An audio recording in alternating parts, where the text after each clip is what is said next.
Vamos mudar de assunto agora. O presidente do Banco Central, Gabriel Galípolo, se comprometeu a fornecer dados ao Tribunal de Contas da União sobre PIX feitos por beneficiários do Bolsa Família para as bets. A informação foi divulgada pelo jornal Folha de São Paulo. Segundo o relatório do banco, a Corte de Contas investiga a destinação de 3 bilhões de reais em agosto do ano passado para casas de apostas. De acordo com o jornal, Galípolo afirmou em conversa com o presidente do TCU, Vital Rego, que o Banco Central encontraria uma forma de colaborar, entregando as informações necessárias sem que haja qualquer tipo de quebra de sigilo bancário. E aí, Henrique Kriegner, aquela velha novela das bets, PIX feitas de dinheiro vindo do Bolsa Família para apostas. Essa é uma questão bastante delicada porque nenhum cidadão brasileiro gosta de ver o seu dinheiro de imposto sendo mal utilizado, seja mal utilizado pelo próprio governo federal ou talvez, ou por qualquer outro governo, né, estadual ou municipal também, ou pelos beneficiários de um programa que existe para ajudar a elevar aquela pessoa do status de pobreza extrema. Então isso gera um desconforto. Mas tem um ponto interessante aqui que a gente precisa considerar. E o primeiro deles é que são vários os estudos, não só no Brasil, mas fora do Brasil, que mostram que o benefício social, quando ele é dado livremente e a pessoa tem liberdade de escolher como aplicar esse benefício, ele acaba sendo melhor utilizado do que se ele fosse somente ali usado de uma forma restrita, ou seja, melhor do que se ter alguém como o governo dizendo, olha, você pode gastar aqui ou pode gastar ali. O resultado no longo prazo, ele tende a ser melhor. E o custo para o próprio governo também é menor, porque agora você não precisa de um overhead, você não precisa de toda uma estrutura no ministério, etc., para fiscalizar para onde foi o dinheiro aplicado. Então, é uma questão que a gente precisa amadurecer esse debate, inclusive, porque realmente o sentimento de descaso com o dinheiro público é muito grande. E isso já traz para a população um trauma. Ninguém mais quer ver nem um centavo seu sendo utilizado de uma forma errada. Porém, no longo prazo, já é comprovado de que se você dá essa liberdade para o beneficiado, ele vai ter uma melhor utilização. E que se o beneficiado ele quer utilizar aquele recurso em coisas que são proibidas, entre aspas, pelo governo, no caso, hoje não é proibido pelo Bolsa Família a utilização em bets, não tem uma proibição ali expressa.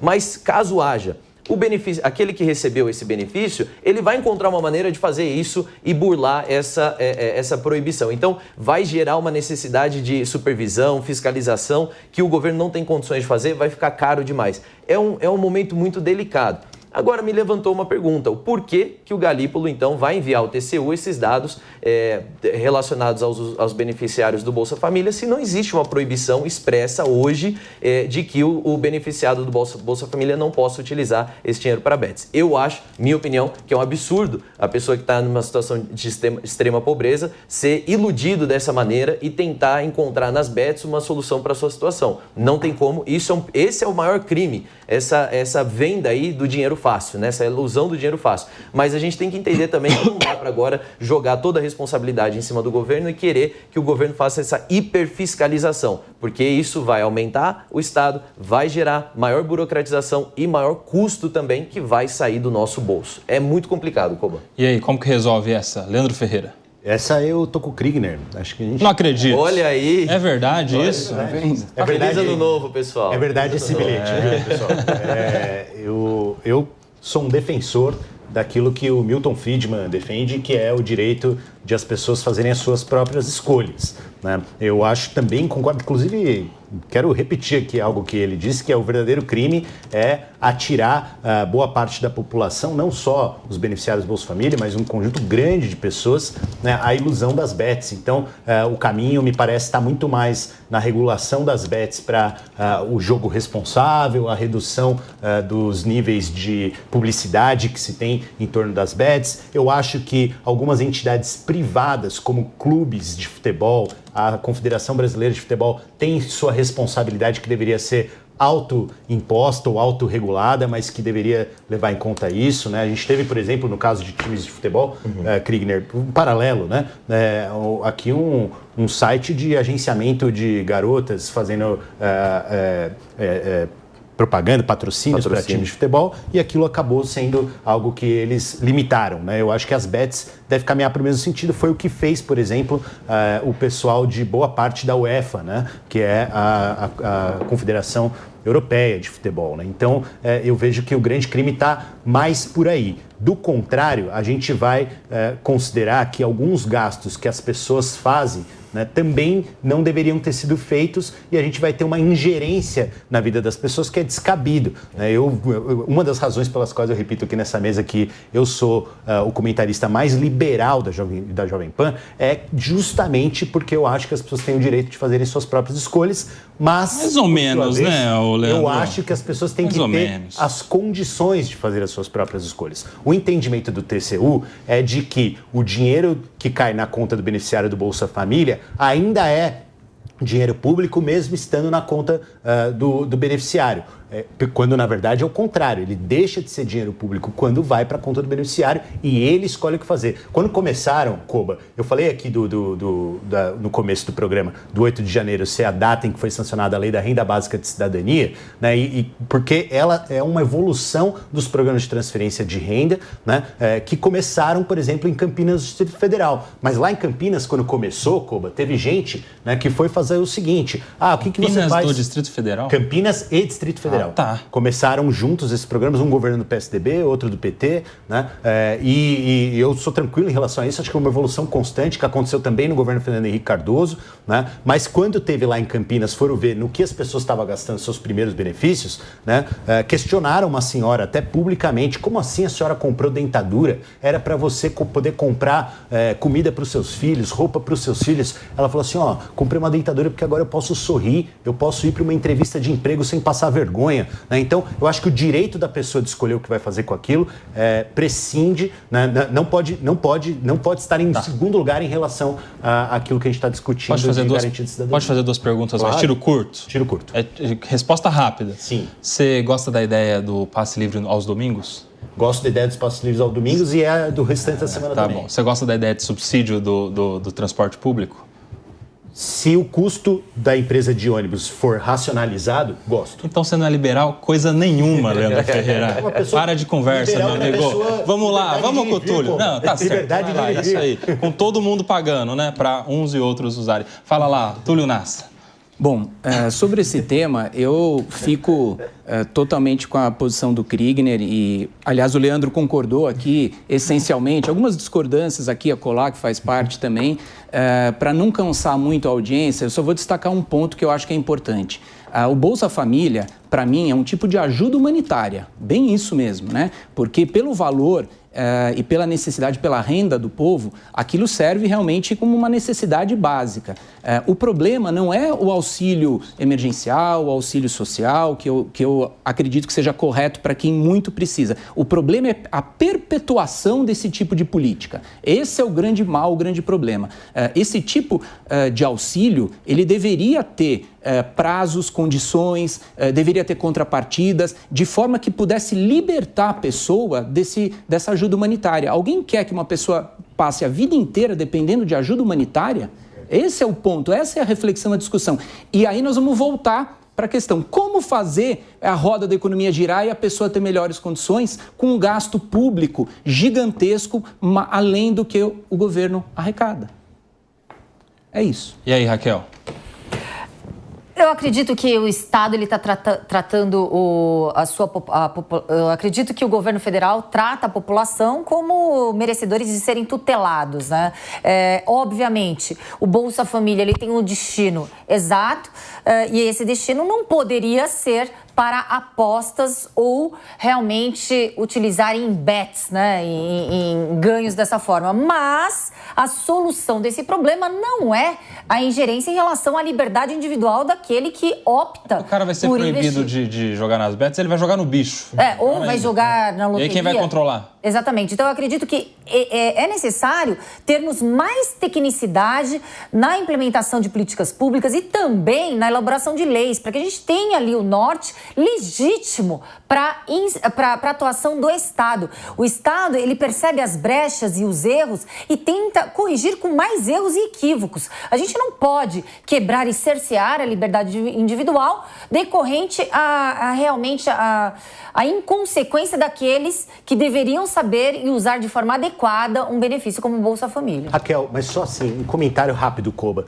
Não existe nenhuma política pública neste país tão escrutinada do ponto de vista técnico como o programa Bolsa Família. Nada é sustentável. Foi tão avaliado. É sustentável. Tem um número. Eu queria saber, sabe o seguinte, talvez você tenha essas informações, você é estudioso do tema.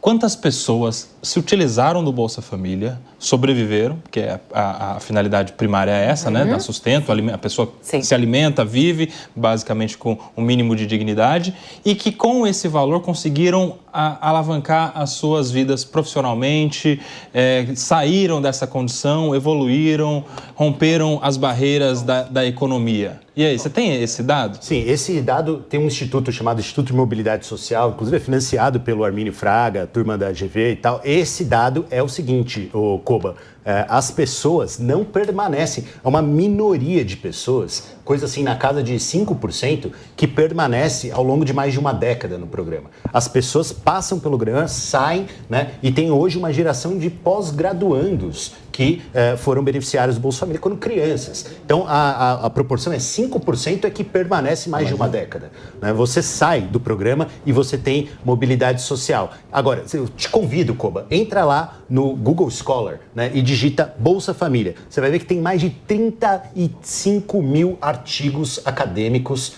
das mais variadas matizes políticas analisando o programa Bolsa Família. Nada nesse país foi tão avaliado do ponto de vista técnico. E aí, o Bolsa Família é lindo assim, ou professor Túlio? Olha, eu queria fazer uma pergunta para o Leandro antes de responder a sua indagação. Quantas pessoas hoje são atendidas pelo Bolsa Família? 57 milhões. Se apenas 5% se mantém, e esse benefício existe o quê? Há 20 anos? Ao longo de mais de 10 anos. Então não deveria ter mais ninguém, por matemática, dependendo de Bolsa Família. Estou falando numa sequência de mais de 10 anos, as pessoas entram e saem. Né? Porque a flutuação no mercado de trabalho impacta, o nível de elegibilidade do programa Bolsa Família impacta, né? A pandemia impactou muito, né? E alguns critérios impactaram. Se você quer saber, o governo Bolsonaro foi o governo que deu o maior aumento no Bolsa Família na história desse país. Quando estava em 14 milhões de beneficiários, teve o auxílio emergencial. Na hora que voltou para o patamar normal do Bolsa Família, tinha 7 milhões de famílias beneficiárias a mais, levando de 14 para 21. Só que tem uma diferença básica, eu quero o seu comentário, Túlio, que é, no governo anterior, salvo engano, poderia haver a compatibilidade do Bolsa Família com outras rendas. Ou seja, a pessoa tinha uma condição de transição da situação de beneficiário do Bolsa Família para uma situação de ou empregado, ou empreendedor, ou alguma outra renda que não o Bolsa Família. E parece que isso mudou, não é verdade? Tem. A pessoa consegue ter Bolsa Família e conseguir outra renda e migrar. Porque se não tiver essa possibilidade, o cara se acomoda. Eu não vou conseguir um emprego, se eu conseguir um emprego, eu perco o Bolsa Família. Exato. E o Bolsa Família não precisa fazer nada para ter, no emprego eu tenho que trabalhar, olha só, acordar cedo, cumprir horário, bater o cartão. Foi uma das evoluções durante o governo Bolsonaro, né? Que a gente teve essa evolução do programa e essa cláusula aí, essa questão foi alterada. Minha questão com o Bolsa Família, apesar de ser um programa, a gente tem que entender que ele é destinado não para as pessoas em situação de pobreza, ele é destinado para as pessoas em situação de extrema pobreza. E a gente está falando aí de pessoas que vivem com menos de $2, sempre muda um pouco, mas $2 em média por dia, né? E isso é muito, muito baixo, essas pessoas precisam mesmo de uma injeção. A grande situação é quais são os incentivos que existem, não só no Bolsa Família, mas através de outros programas também, para que essa pessoa saia de uma forma perene dessa situação. Porque grande parte das políticas sociais, elas vão fazer uma jogada aí de nomenclaturas e estratificações. O que eu quero dizer com isso? Por exemplo, pegam lá a população em situação de rua. E aí fazem moradias, e aí, por exemplo, como está acontecendo na Califórnia, em cidades como Los Angeles e São Francisco, eles constroem moradias permanentes para as pessoas e entregam ali, dão a chave e dizem, olha, pode ficar aí, agora essa casa é sua. pessoa. Essa pessoa, obviamente, ela não é mais moradora de rua, porque agora ela tem um teto. Então, o número de moradores de rua acaba abaixando. Mas a pobreza ao redor dessa pessoa, talvez os vícios que a levaram para a rua, todas essas questões não foram necessariamente tratadas e aí passa uma falsa ilusão de que o problema está sendo resolvido. Mas não, ela continua sendo alguém que talvez, estou falando num recorte específico, não estou dizendo que toda a população de rua se encaixa nisso, mas nesse recorte, talvez ela continue sendo alguém que tem o mesmo vício, que tem as mesmas situações que um dia a levaram para a rua, só que agora elas têm a garantia de um teto, o que é muito positivo, mas não significa que o problema está resolvido. Essa é a questão com Bolsa Família também. A pessoa conseguiu subir, teve uma mobilidade social, passou para uma outra classe social aí, mas não necessariamente ela tem acesso hoje para resolver problemas que um dia a levaram para a situação de extrema pobreza. Claro, considerando que esses fatores sejam fatores internos e não só os externos, que o Bolsa Família é muito útil para poder suavizar. Essa é a grande questão, o risco, mas é um programa necessário. Kriegner, só porque você citou a questão da linha de pobreza, acho que está correto ter algumas referências, mas o Bolsa Família ele é voltado para a pobreza e extrema pobreza, deixa de fora a baixa renda. Mas se a gente pegar o Banco Mundial, hein, gente, tô falando, eu sou liberal, vamos pegar a referência do Banco Mundial de linha de pobreza para o Brasil. Para o Banco Mundial, o Brasil deveria ser um país que tem como pobreza o padrão de $4,50 por dia, e não esse de R$1,90 que é usado para países extremamente pobres, como, por exemplo, Etiópia. O Brasil é R$4,50 e, neste caso, o benefício do Bolsa Família deveria ser o dobro para eliminar a pobreza. Eu acho que vocês pegam muito leve com o governo Lula, quando o governo Lula vem dizendo assim, nós tiramos X milhões de pessoas da pobreza. Tá, isso é pelo critério do Bolsa Família. Exato. Vai ver o critério do Banco Mundial. Não tirou. Então vai lá, sua oportunidade, critica. Eu critico, eu falo isso, já quem falei. Tiver aí, tira um print, grava a tela. O Leandro Ferreira vai criticar o governo Lula. O Leandro está se convertendo, 2025 começou bem aqui. Eu acho que nós estamos... Já falei isso. Tem esperança para a humanidade. Para muitas pessoas que estão em posições privilegiadas no governo Lula. Eu quero que use a linha de pobreza do Banco Mundial. Eu quero ver, porque a hora que usar, esse discurso de que está acabando com a pobreza cai por terra. Cai por terra. Não é verdade. Porque não é verdade que a gente está tirando as pessoas da pobreza com esse benefício tão baixo quanto se paga pelo Bolsa Família. Eu sou a favor de dobrar o Bolsa Família. Eu quero inaugurar um outro debate a partir desta crítica de Leandro Ferreira. Por que será que depois de mais de 18 anos agora de governos petistas, não tiramos as pessoas da pobreza ainda? Qual é o interesse por trás disso, Túlio Nasser? Olha, eu não vou falar do interesse pessoal de cada um, seria muito leviano em dizer isso. Meu problema é realmente... É sem querer, né? Eles estão tentando, é que não está dando certo, é mais ou menos isso, né? Então, o meu problema em relação a esses benefícios sociais não é o benefício em si, eu vou insistir. O problema é que falta uma política efetiva para o pós-auxílio. O que fazer com essa pessoa depois que ela começa a receber o Bolsa Família? O Bolsa Família, ele vem, na verdade, dos programas sociais do Fernando Henrique, ou seja, há mais de 20 anos. O Lula, primeiro mandato dele assumiu em 2003, foi ali que ele criou o Bolsa Família, unificando outros tipos de benefícios sociais, como tinha Bolsa Alimentação, Bolsa Escola, que me parece fazer mais sentido porque já era canalizado para uma finalidade específica, não existia uma liberdade muito grande para a pessoa utilizar aquele valor. Então, de novo, hoje nós temos 57 milhões de pessoas dependendo do Bolsa Família. Será que nós conseguimos dar um passo adiante, fazer com que essa pessoa seja produtiva, trabalhe e não dependa de ajuda humanitária?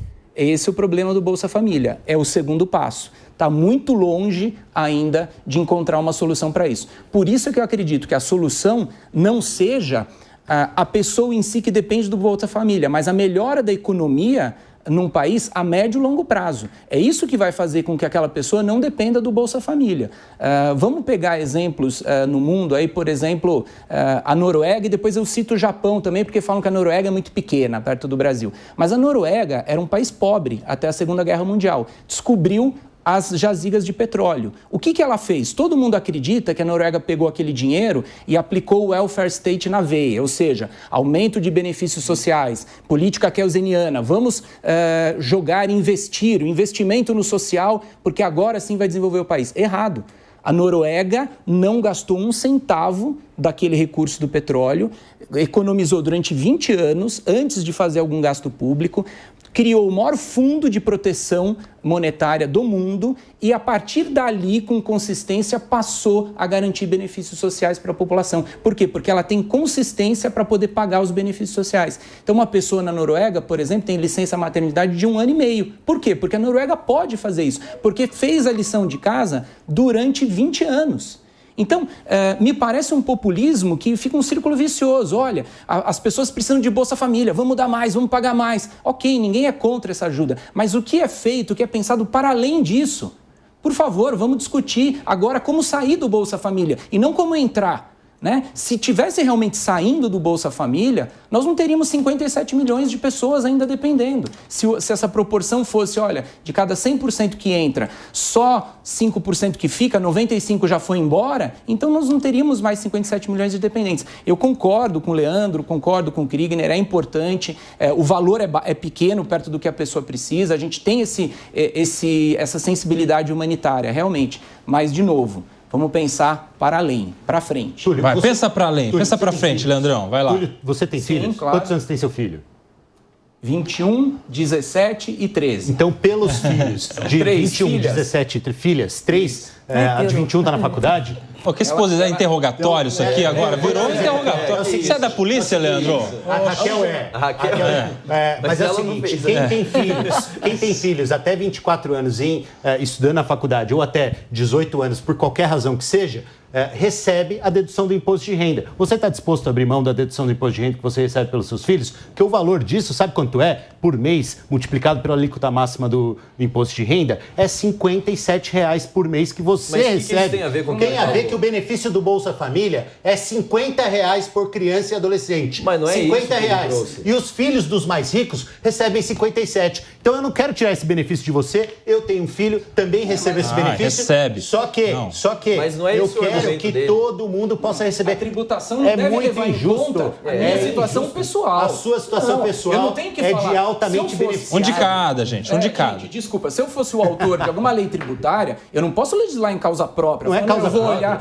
Não é causa própria. A tributação ela tem que levar em conta a capacidade econômica da população e um equilíbrio fiscal nas contas públicas. Mas você que está deixando de pagar. Se o Estado gasta mais, o Estado não é uma plantação de dinheiro. Se o Estado gasta mais, o que ele vai fazer? Ele vai aumentar a carga tributária. Então não vai ter dedução nenhuma. A roda gira para um lado só. Não tem... Você tem dedução, eu tenho dedução. Quem é mais rico nesse país recebe por seus filhos mais do que uma mãe solteira recebe por seus filhos no Bolsa Família. Estou te falando, a sua conta, a minha conta é de que por mês nós recebemos como benefício direto de restituição do imposto de renda, R$ 57, a depender da sua alíquota efetiva, enquanto que a pessoa que está no Bolsa Família, por seu filho de 7 anos a 18 anos, recebe R$ 50. Então esse papo de que nós temos que tirar do Bolsa Família é um papo que é preconceituoso. Nós temos... Pronto. Deixa ele terminar, deixa ele concluir. Vocês vão deixar eu terminar ou não vou terminar? Deixa o Leandro concluir. Eu quero dizer o seguinte, nós temos nesse tema... falei muito pouco. Nesse tema, se você quiser, já que você é da PUC, vai lá atrás do pessoal do NEPSAS, no Serviço Social, que você vai aprender bastante. Não vai não, não vai não. É o seguinte...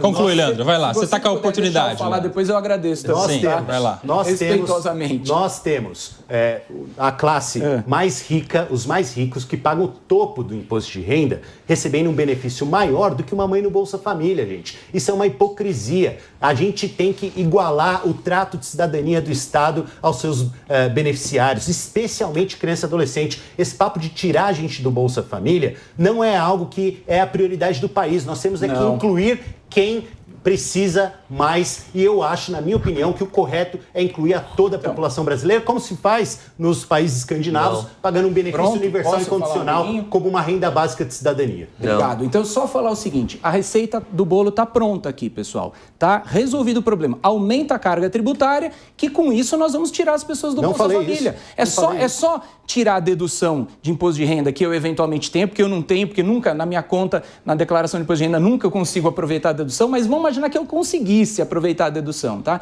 Então, bastaria aumentar a carga tributária das pessoas no Brasil, que pronto, nós tiraríamos as pessoas do Bolsa Família. É a receita que fez a França, vamos tributar as grandes fortunas, o capital foge, é a receita dos países populistas, está uma maravilha. O país pode gastar mais, ele aumenta a carga tributária porque daí vai sobrar mais dinheiro para o social.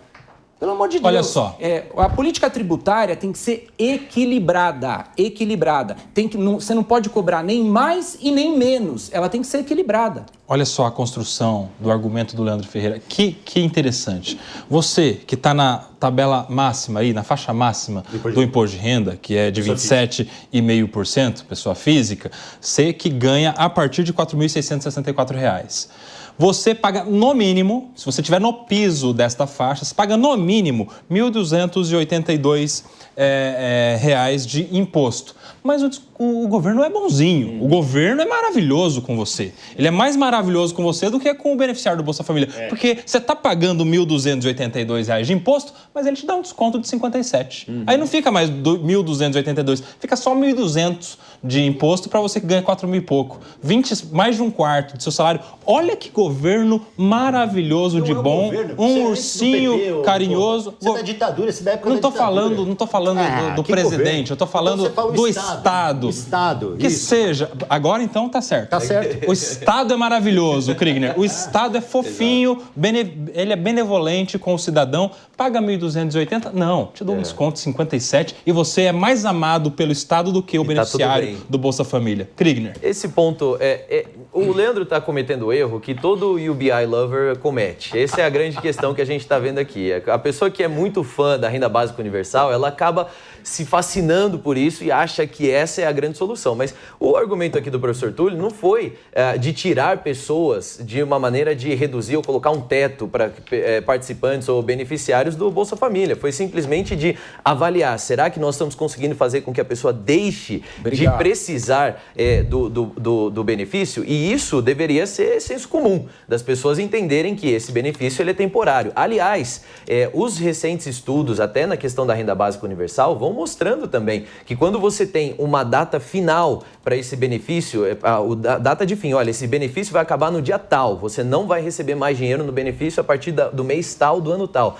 Isso gera uma maior proatividade do cidadão de buscar por emprego, de fazer economias, de investir no estudo, de se capacitar para não mais depender disso. Agora, quando o benefício, ele além de ser incondicional, além de ser universal, ele também é eterno, ou tem ali uma possibilidade muito grande, até se bobear hereditária, então as pessoas se acomodam, elas tendem a se colocar num lugar de, tá bom, eu sempre vou ter esse apoio. Essa é a grande questão. Tanto e aí um outro recorte que a gente precisa considerar aqui, Leandro, é que assim, você pegar as realidades dos países escandinavos, que não são todos que adotaram o UBI, mas alguns, se você pegar essas realidades, elas já se comprovaram de não serem replicáveis na maioria dos países. Todos os experimentos de renda básica universal, a não ser, por exemplo, nos Estados Unidos, todos os experimentos foram feitos na Califórnia, no estado de Washington, em outros lugares também, não deram certo. O único que permanece é lá no Alasca. Quando o Alasca fez a renda básica universal, dividindo o dinheiro de royalty do petróleo, que foi muito bem mais aplicado do que os royalties aqui de Macaé e de outras cidades que estão fazendo aí asfalto à torta direita, até em lugar que não precisa asfaltar. Mas outros países também estão tentando fazer e às vezes não estão encontrando o sucesso absoluto quando colocam como lei ali. Quando é um experimento que tem data de início e data de fim, aí sim tem um sucesso muito maior. Então, a UBI, Renda Básica Universal, é muito interessante, muito bom e pode trazer benefícios para o Brasil, mas não é essa maravilha toda não. Ainda mais se ela inflar o Estado. Já que o Kriegner me chamou de UBI Lover, que é a renda básica universal... Mas você não é. Eu sou presidente da Rede Brasileira de Renda Básica. Eu sei que você pode entrar lá, rendabásica.com.br, você vai ver que o Congresso Mundial dos Loucos pela Renda Básica vai ser no Brasil esse ano, em agosto. Convido todo mundo a participar. Vai estar lá muita gente do mundo todo, inclusive essa turma da Califórnia que não deu errado coisa nenhuma, mas você vai lá para ver depois. Traz o pessoal lá de Stockton. Não deu errado, o prefeito... que deu certo, o prefeito deu tanto certo que não foi reeleito. Deu tanto certo que não foi reeleito. O prefeito de Stockton, que implementou renda básica universal, pode pesquisar, todo mundo estiver vendo aí, não foi reeleito, fracassou, nem para deputado ele ganhou. Falando sério, lá era 135 pessoas dentro de uma população muito maior. Sim. O Bolsa Família, para 57 milhões, atingindo quase 25% da população brasileira, é uma proxy mais interessante do que esses experimentos, mas o Congresso vai ser em Maricá, que está aplicando muito bem os royalties, e você está convidado para estar lá em agosto.